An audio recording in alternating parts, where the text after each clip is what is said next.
All right, good morning, everybody. On my way to work, and just a few things I was thinking about this morning that I want to reflect on in the video. Last week was Lag Boimer. I was thinking about, reflecting on Lag Boimer, and then I was thinking about reflecting on Shavuos coming up and different aspects of these various events.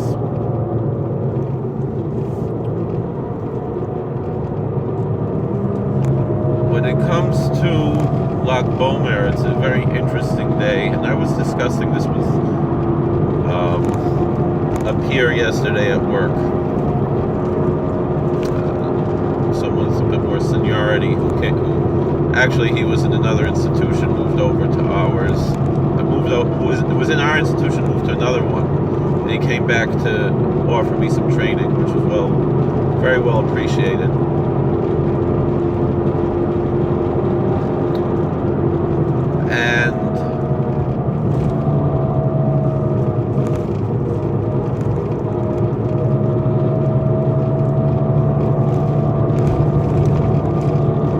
And I was just discussing this. This was someone obviously from a different tradition. He's an Anglican priest, a Hasidic rabbi, and how I discussed. I said, we had last week a feast, and a very minor feast, but I, discussed, what goes on during this feast and different things, and Lag Boimer, and controversies around it, and different approaches to the day and so forth, different ideas about the day,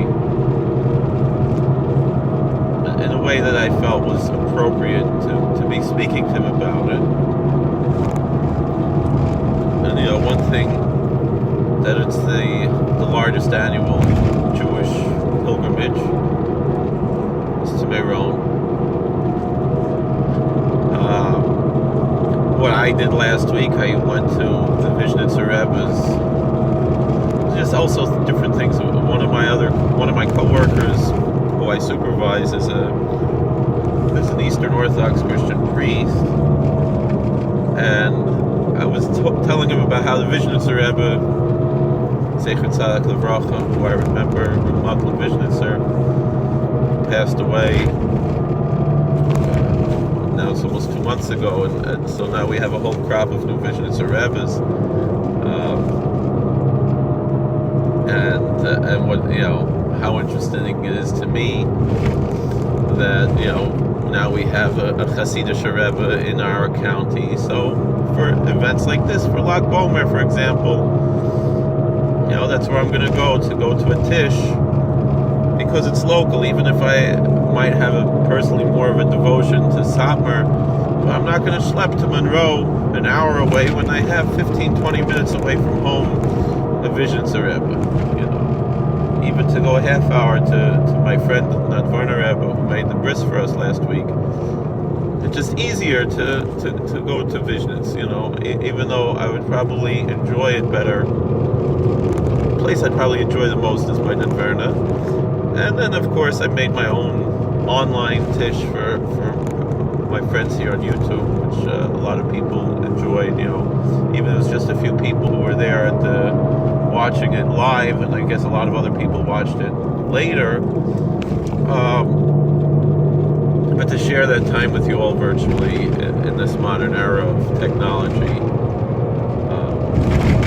although still there are certain things that have to be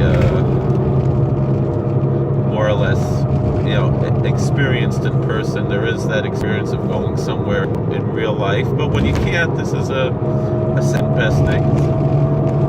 It's interesting. Just a side note of that, yesterday in the Catholic tradition, according to many, it's within Catholicism, it seems that there's two different approaches. The total sanction of the Vatican, and different jurisdictions either celebrate the Feast of the Ascension. They celebrated yesterday, and some are going to celebrate this coming Sunday. So New York and Pennsylvania are two that celebrated yesterday. And so a priest who usually comes on Saturday, I never see him. A priest who comes in for Mass on Saturdays came yesterday, so I got to meet him. And so meanwhile, he was there while the one who had my job before, who was an Anglican priest, he was there, and our discussions between the three of us, and I had mentioned to him, I recently read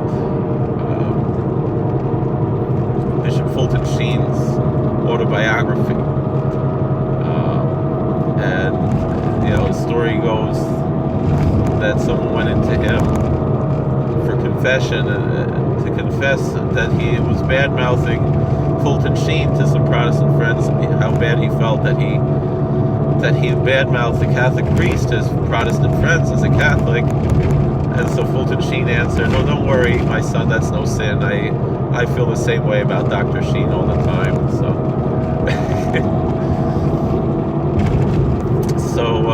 So then he was discussing the possibility that confession could be made over the telephone or online instead of having to go in person, and how the Vatican is not yet approved of that. I mean, the telephone has been around for 145 years, so what is it, 1876 is when Bell invented the telephone. So I don't know how soon now. How this Francis, he might just do it. Who knows? But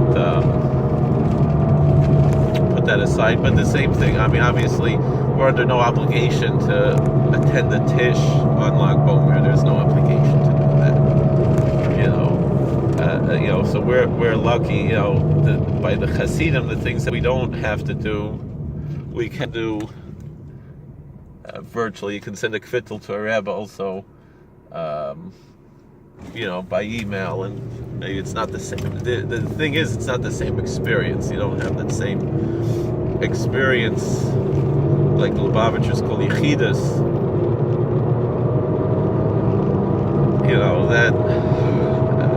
That you don't maybe have when you're sending a kvittel on.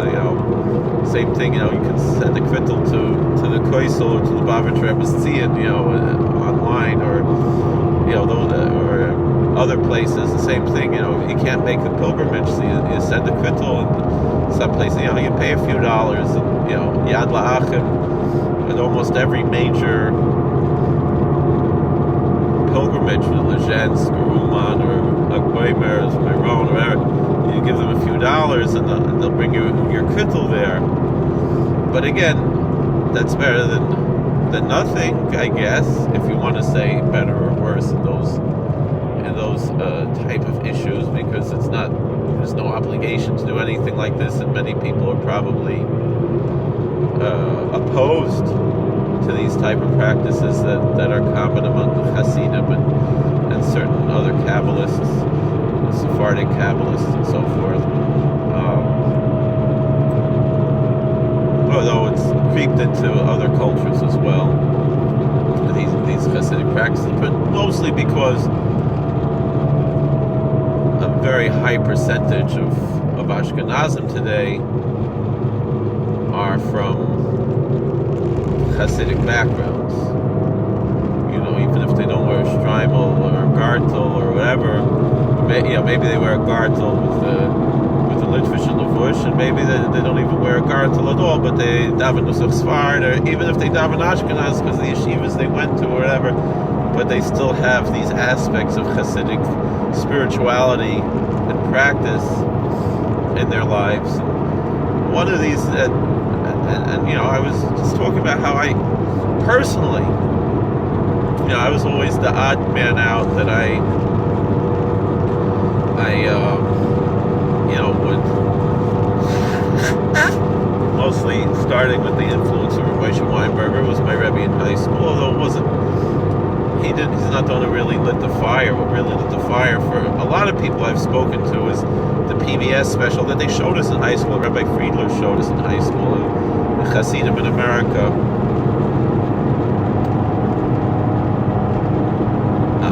A Life Apart, old people PBS special from the 90s, very well made, and a very well made documentary. It was narrated by Leonard Nimoy, Oliver Sholem, and Sarah Jessica Parker.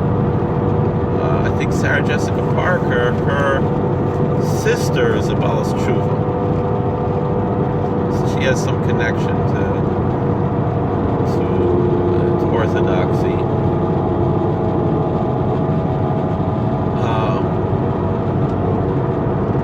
I don't know, Lubavitcher or what, I don't know.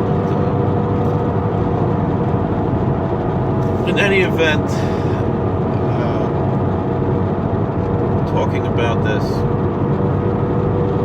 everyone, a lot of my friends who get into Lag BaOmer, I always felt kind of a disconnect to Lag BaOmer. I always enjoyed a Tish on Lag BaOmer. I always enjoyed, even though I haven't even listened to recordings in a long time, but Moshe Weinberger Lag BaOmer, that's a very nice event, although maybe I've grown out of some of that stuff as I've gotten older. I look at pictures of myself just from 9-10 years ago, and I see I'm getting old.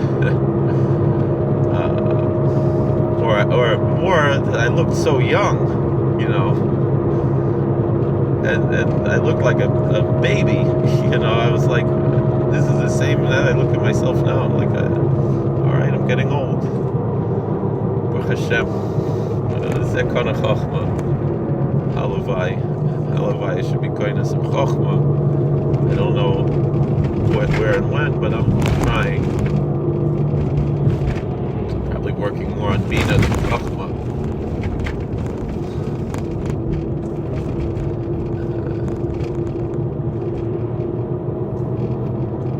And all of this, saying all of this. Oh, I should have brought a hard-boiled egg with me for lunch. I didn't think of that. That would have been a good idea. So one time I went to Meron for Lag BaOmer. I went with the Biala Rebbe from Borough Park, a good friend of mine, and I couldn't get into it.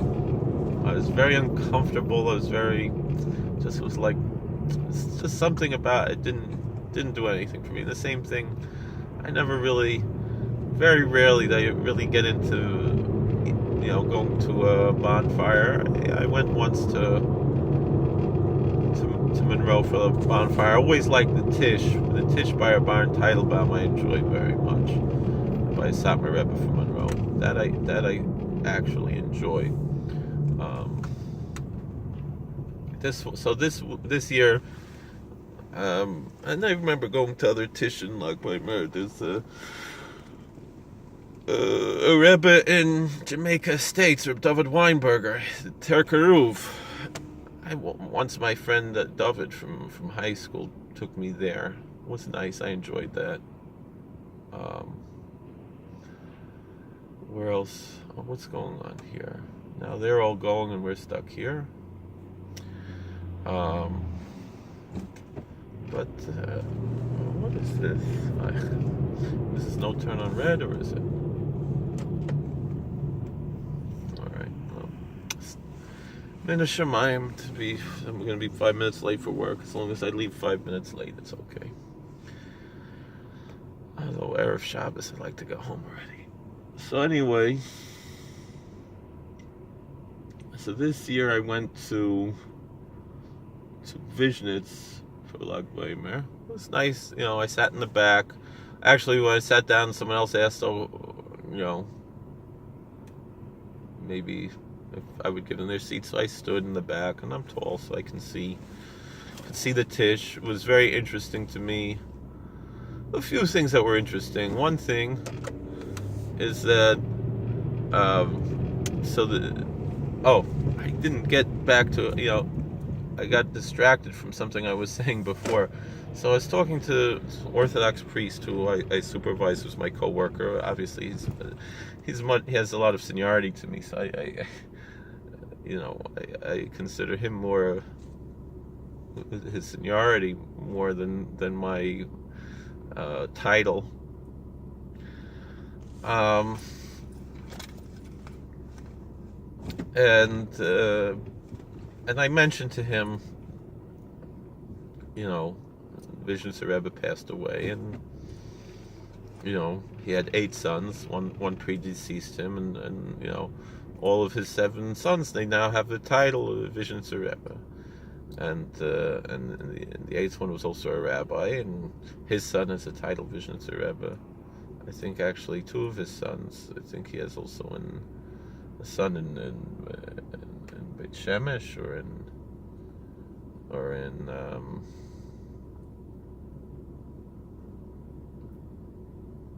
Ashdod. I don't remember. That I'm not so sure about. But anyway, so now we have all these Advarim, new Rebbes, and the way we think about it, among Hasidim, it's a given that, of course, why wouldn't they become a Rebbe? Like they have opportunity like that, and like this priest, he said to me, "Wow, you mean all 8 of his sons, they all became rabbis? Wow, that's amazing." And the thing is that, like, in the secular world, that's really amazing. I mean, this comes back maybe a little bit to the discussions that we have about secular studies in the Hasidic world and things like that. I mean, do these men really have any choice in the matter? But why wouldn't they do it? That's the question. On one hand, yeah, sure, they had a choice. They could have gotten up and changed their whole life. They could have, but I'm saying they were pretty much raised from their youth for this singular purpose, is that someday they would have this title of Vizhnitzer Rebbe. And they've been planning on this for, I mean, this has been organized for years. The wisdom that the Vizhnitzer Rebbe from Muncie, Zecher Tzaddik Livrocha, had to send his sons to all different places. So, I mean, which I think, personally, I believe, I shouldn't say this, maybe, but I personally believe that was the intention of the Berach Moshe, the previous Satmar Rebbe, in sending his sons to different places as well. That, although most likely originally he had planned only for a Baron to be Rebbe, and then most likely his intention was that both Reb Baron and Reb Zalman Leib should both be Rebbes, and then whatever some of the powers that be, after the Berach Moshe was older, were pushing that, only Reb Zalman Leib and Reb Baron maybe wanted only Reb Baron and whatever it is. But in the end, no one's forgetting the other one, that Yena shouldn't have a title as an Admor. The question is only who gets, which pieces of property, and essentially, really they were all, this was all organized already. So, there's very few pieces of the puzzle that were not already organized here.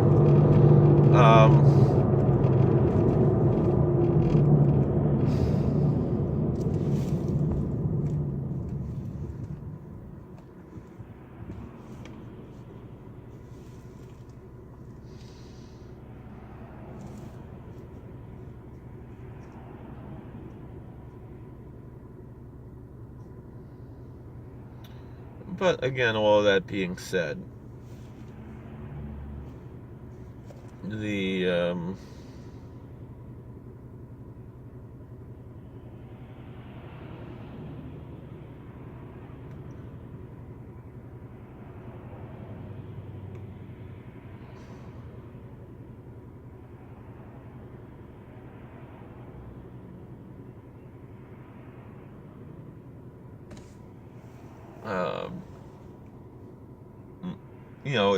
we should be realizing, how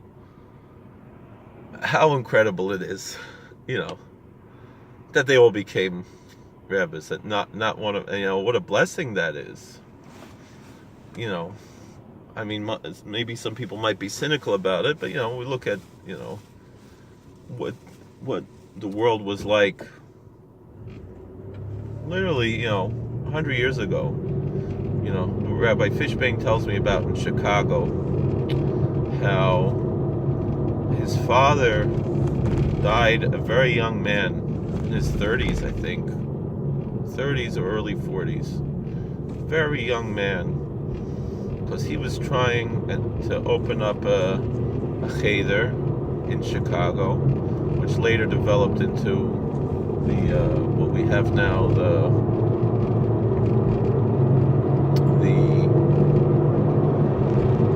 what's it called?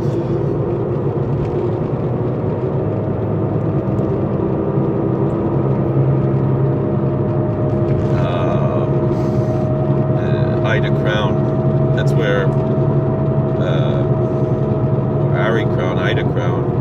That's where Nosson Tzvi Finkel, Mira Shiva, Zeichat Zagraf. I remember Yerushalayim. I remember him. He, as a boy, that's where he went. But many years later, obviously. But Rabbi Fishbane, Zilkas on Zion, he talks about how the Rabbonim, including the Hasidic Rebbes in Chicago in those days, and there were plenty of them. They only wanted to send their children to public schools. The transformation really, essentially, with the Samarov, how the Samarov transformed America, I think is incredible. How the Samarov understood the Constitution and how religious freedom in America could be used to keep an old-fashioned type of Judaism alive in America today, just in the same way that the Amish and others, they keep their old-fashioned ways alive. Different, yes. Obviously, there are many, many differences between not only the fact that Amish are Christian and that we're Jewish, but many other differences, obviously, between the Amish and the Hasidic Jews. But that still being said, that these communities, and not only that, but that has, I think, really had an impact on other religious communities and other communities in general throughout America. And to me, from a government point of view, I'm very inspired by someone like Austin Peterson. I feel like he really, even though he's an atheist, but I feel in many ways much more,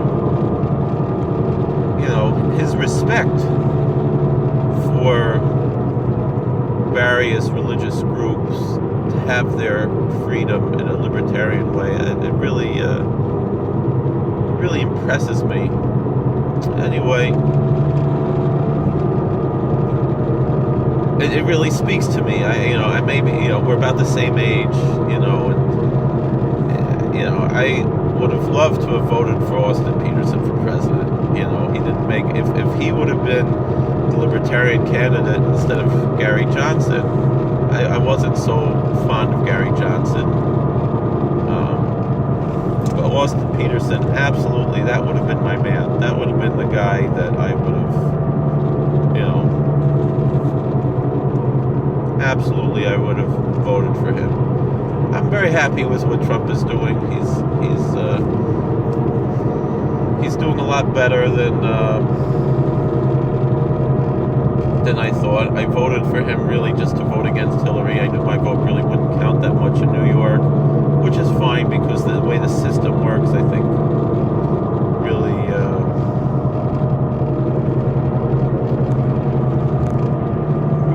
it's designed in a very wise way. So I can't complain that but anyway.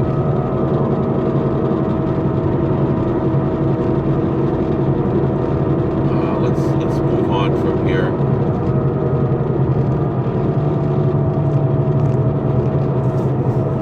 I really, I'll admit, I have a difficult time, enjoying Lag Bomer. I don't know why. And all of my friends, and here I was like the Hasidic guy in the non-Hasidic schools, and everyone assumed, Lag Bomer, that would be my thing, And I could never really get that much into it.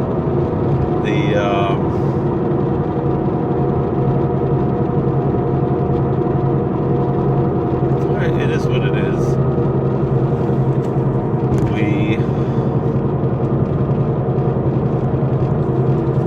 What else did I want to talk about?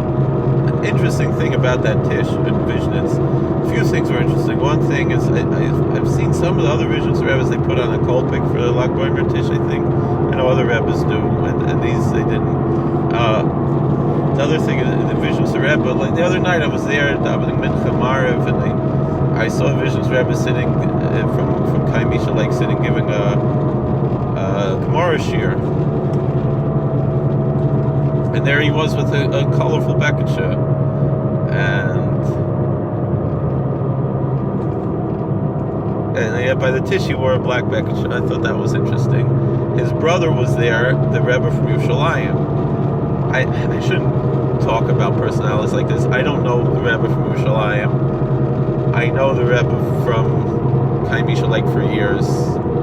He's a very scary guy. I never really gotten that close to him. I've spoken to him here and there. He's not a schmoozer. It's not like, the Satmar Rebbes, you can sit and talk to them, and they enjoy a good conversation. This Vizhnitz Rebbe, this new Vizhnitz Rebbe from Kai Misha Lake, he's not a schmoozer,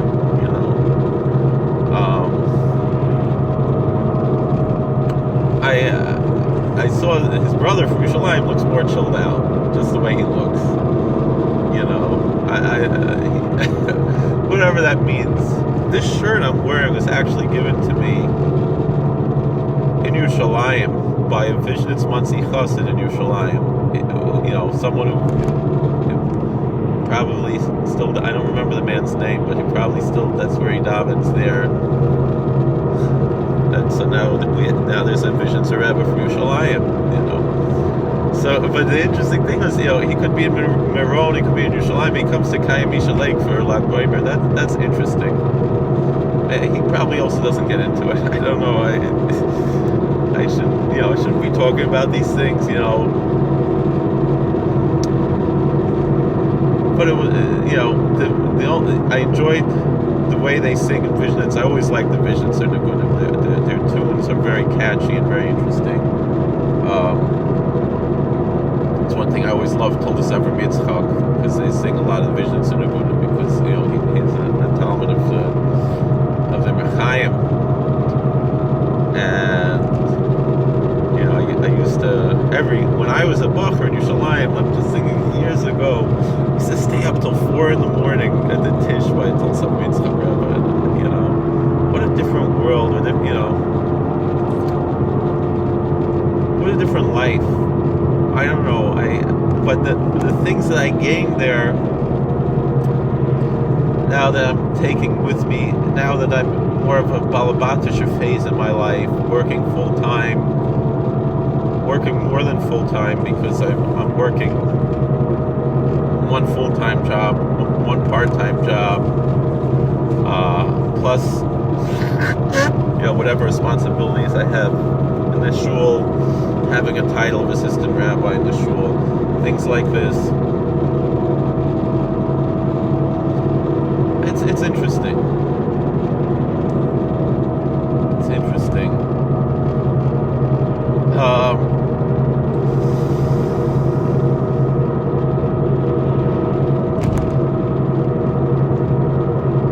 Like this morning, I couldn't get out of bed this whole week. I've been having past 2-3 weeks I've been working, and I've been having a very hard time waking up early so I can daven nates as I should. Then I can daven more menschlich probably. So now I just daven very quickly, like 20 minutes. I say everything. I don't skip anything. I just say it really fast. And years ago, I hated that. I couldn't stand that. And now I guess I have a little bit more understanding. But on the other hand, it's important because the investment that I made when I was younger to daven slowly or to daven, was more of a brand or something. As I've matured, it comes with me. It's not like this is something that I'm totally aloof from. It was a waste of time, no, I'm finding that balance, and so it's good, and so that's why I don't discourage people who like to daven slower, who like to, it's just a question of how do we find that balance, and then there comes a Shabbos, especially sometimes a Shabbos when all alone in shul. What's happened, sometimes I shouldn't say that. We were supposed to give the impression that we have minyan every day,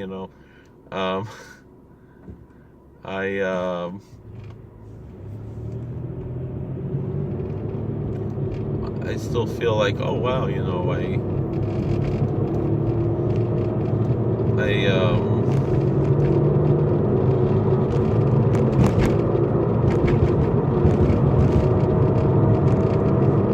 I am.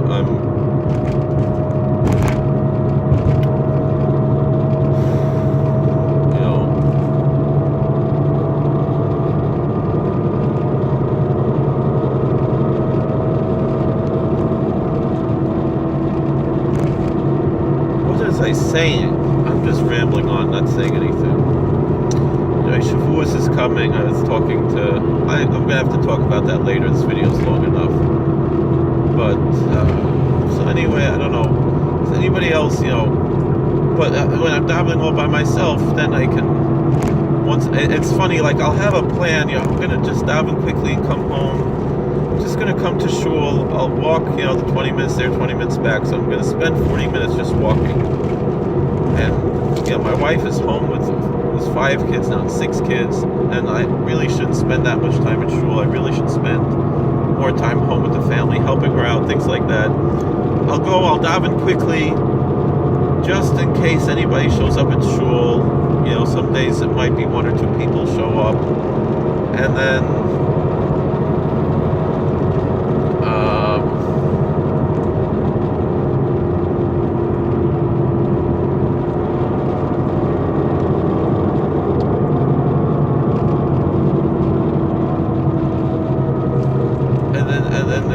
whatever it is,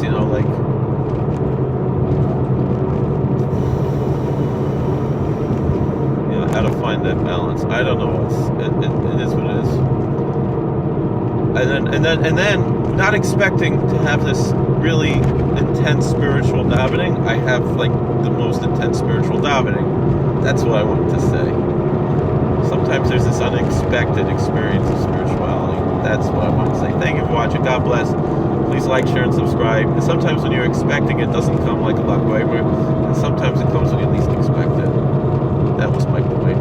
That's a good punchline. All right, please like, share, and subscribe. Comment all the best. Thank you.